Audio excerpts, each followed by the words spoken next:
맨날 손으로 글만 쓰다가 이 입으로 말하려니까 정말 떨리네요. 손가락에도 입이 있었으면 좋겠는데. 네, 오늘 여러분에게 이야기할 주제는 진실에 가까운 허구를 꾸며내자입니다. 좀 오글거리죠, 제목이.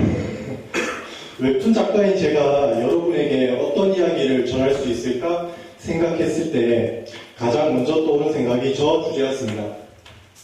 사람들은 저를 작가라고 부르지만 저는 제 자신을 능숙한 거짓말쟁이라고 생각해요. 소설, 만화, 드라마 전반에 걸친 대중문화 따지고 보면은 모두 다 거짓말이죠.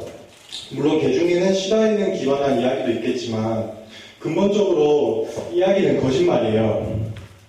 그러니 저는 거짓말로 돈을 받으면서 먹고 사는 거죠. 남들보다 조금 더 거짓말을 잘 쳐가지고 웹툰 작가가 된 거고요. 제가 하는 일은 글과 그림을 함께 꾸미는 겁니다. 그림 작가랑 함께 작업을 하고 있고요. 제가 하는 일은 글을 쓰고 밑그림을 그리는 겁니다. 일종의 도안 같은 거예요. 그림 작가에게 도안을 보내주면 이 도안을 따라서 그림 작가가 디테일을 살려내는 거죠. 스케치를 하고 채색을 하고 그렇게 웹툰이 탄생합니다. 저는 머리가 바쁜 일이고요. 그림 작가는 손이 바쁜 일이죠. 가정 한번 볼 텐데요. 네. 잠시만요. 네, 이게 폰티고요. 보면은 되게 간략한 작업이에요. 저는 이거를 전략이라고 생각하거든요. 전략은 확고하지만 전술은 상황에 따라서 언제든지 능동적으로 변할 수 있어야 되잖아요. 이게 그런 거예요. 그냥 큰 그림만 크게 그려놓는 거예요. 이런 식으로. 그냥 그림 작가가 그냥 어떤 자세를 취하고 있는지, 아니면 어떤 분위기인지, 뉘앙스인지, 그것만 알아차리면 되거든요. 그래서 이렇게 간단하게 폰티 작업을 하고요. 네, 이게 바로 스케치 작업인데, 저랑 그림 작가는 이 작업을 보고 노가다라고 불러요. 이 작업이 굉장히 공이 많이 들어가거든요. 제가 어떨 때는 제가 너무 꼼꼼해가지고 저는 손모양까지 제가 지적을 할 때가 있어요. 손모양 다르게 하라고, 아니면 옷 주름까지. 그 정도로 꼼꼼하게 작업을 해가지고 그림 작가랑 저랑 서로 만족하는 결과물을 내놓죠. 그리고 이게 채색을 입히는 건데, 저는 채색에 대해서 요구를 많이 하지만 어떤 색깔로 가라는지 그런 요구를 많이 하거든요. 예를 들어서 심각한 분위기일 때는 차갑고 어두운 색깔, 검정이나 아니면 파란색을 많이 쓰라고 요구하고요. 그 외에는 그림 작가가 잘 알아서 해줍니다. 네. 처음에는 제가 원래 소설을 준비하다가 어떻게 운이 좋아서 그림 작가랑 같이 작업을 하게 됐는데, 소설을 쓰다 보니까 시나리오 쓰는 것도 별로 어렵지 않게 느껴졌고요. 그리고 또 제가 영화에도 관심이 많아가지고 영화 연출을 배우기 위해서 미술학원을 다닌 것도 있고요. 저는 아까 보셨던 폰티를 그리기 위해서요.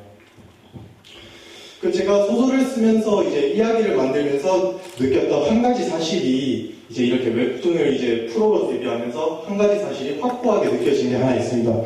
그건 바로 제가 만든 작품이 전부 허구에 지나지 않는다는 거예요. 처음에는 뭣도 모를 때는 제가 그럴듯한 말로 남들을 속여왔죠. 캐릭터를 잘 만들어놨으니까 그 캐릭터가 막 생동감 있게 그 웹툰 이야기 안에서 막 살아 움직인다. 그리고 또 나는 작품을 통해서 막 현실을 적나라하게 꼬집겠다 막 그런 말을 했었어요. 근데 결국에는 이야기란 전부 허구예요. 없는 일이죠. 그래서 저는 웹툰을 만들면서 고민을 많이 했었는데, 어떤 색을 넣어야 될지, 어떤 캐릭터를 만들어야 될지, 어떤 플롯을, 어떤 스토리를 짜야 할지. 하지만 이런 고민들이 다 쓸데없는 건 아니었어요. 다 도움이 됐지만, 그래도 가장 중요한 그 사실 한 가지는 이야기는 전부 허구라는 거예요.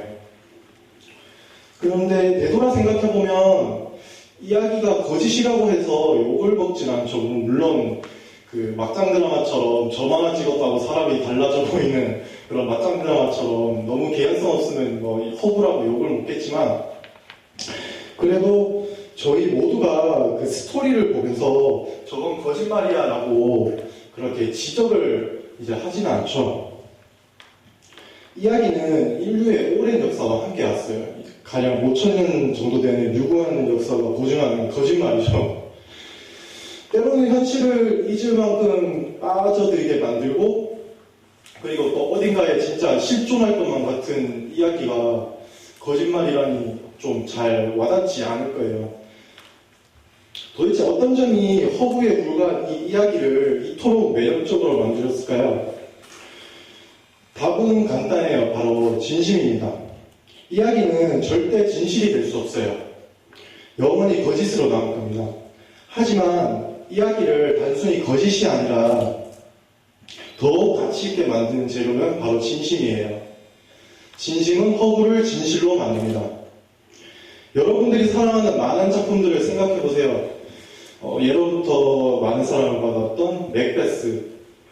그 주인공의 분노가 정말 읽는 사람들로 하여금 잘 드러낼 수 있을 정도로 분노가 이글이글거리죠. 그리고 무라카미 하루키 작품은 읽는 것 자체만으로도 뭔가 공허하고 허무해지는 느낌이 들어요.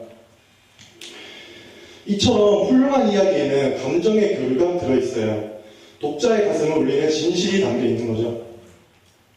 제가 방금 말한 것이 작품을 꾸미는 데 있어서 가장 핵심적인 비결이에요. 실망스럽겠지만 이게 제가 몸담고 있는 업계의 최대 비결이거든요. 진심을 담아라. 결국 작가들이 하는 일이 이런 거예요. 그냥 개인의 시선과 마음을 담아서 아주 일상적이고 당연한 것들을 뭔가 새롭고 낯설게 보이게 만드는 거죠. 제가 이런 이야기를 하면 많은 사람들이 실망해요. 글을 잘 쓰는 비결이나 아니면 어디서 영감을 얻느냐 하면은 저는 항상 그런 식으로 대답하거든요. 직설적으로. 진심을 담아서 작품을 만들어라. 제가 여기 인하대에서 이제 현직으로 지금 교수님으로 계시는 그 백강 교수님한테도 그 강의를 받았을 때도 저는 그렇게 배웠어요. 진심을 담으라고. 항상 진심을 강조하셨거든요. 하지만 이렇게 작품 내적으로나 외적으로나 진심을 담아낸다는 것은 엄청 중요한 일이지만 어려운 일이기도 해요. 제가 진심을 담아내는 법은 그냥 단순해요. 그냥 제가 일상에서 느끼는 감정들, 철학들, 생각들 이런 거를 가감없이 드러내는 거거든요. 네, 어떤 작가들은 그거를 뺑 둘러가지고 이제 이렇게 돌려서 얘기를 하지만 저는 이제 직설적으로 얘기하는 타입이라는 것도 이제 송보세 최규석 작가님도 그런 비슷한 그런 타입이세요. 이렇게 대중문화의 가장 치명적인 약점은 대중을 매혹시켜야 된다는 점이에요. 사람들의 이목을 집중시키지 않으면 내 작품이 눈에 띄지 않게 돼요. 작품을 눈에 띄게 만들어야지, 작품을 성공시켜야지 많은 사람들이 내 작품을 봐주는 거거든요. 결국 제 작품을 봐주지 않는다면 결국 제 진심도 알아차리지 못하는 거예요. 그렇기 때문에 많은 작가들이 이제 먼 길을 돌아서 가죠. 좀 더 자극적이고 그리고 좀 더 이제 성공하기 위해서 그런 코드를 일부러 맞춰가지고 인기를 위해서 상상력을 제한하기도 해요. 그러나 그 과정이 나쁘다는 건 아니지만 더 많은 사람들이 이제 작품을 볼 수 있게 뜨고 싶다는 욕망을 누구나 가지고 있지만 그런 주류에 편향하는 작품이라면 언젠가 한계가 드러나게 되어 있어요. 반면 자신의 고유한 스타일과 분위기를 갖춘 작품은 오랫동안 독자들의 마음에 여운을 주고요. 제가 여러분에게 조언을 드릴 정도로 대단한 사람은 아니에요. 제가 항상 집안에 박혀가지고 이제 모니터나 아니면 원고지를 보면서 이제 항상 이제 어두컴컴한 곳에서 작업을 하는 그런 신인 작가일 뿐인데 제가 여기서 여러분에게 드리고 싶은 말씀은 여러분의 인생을 진심으로 꾸미라고 조언하고 싶어요.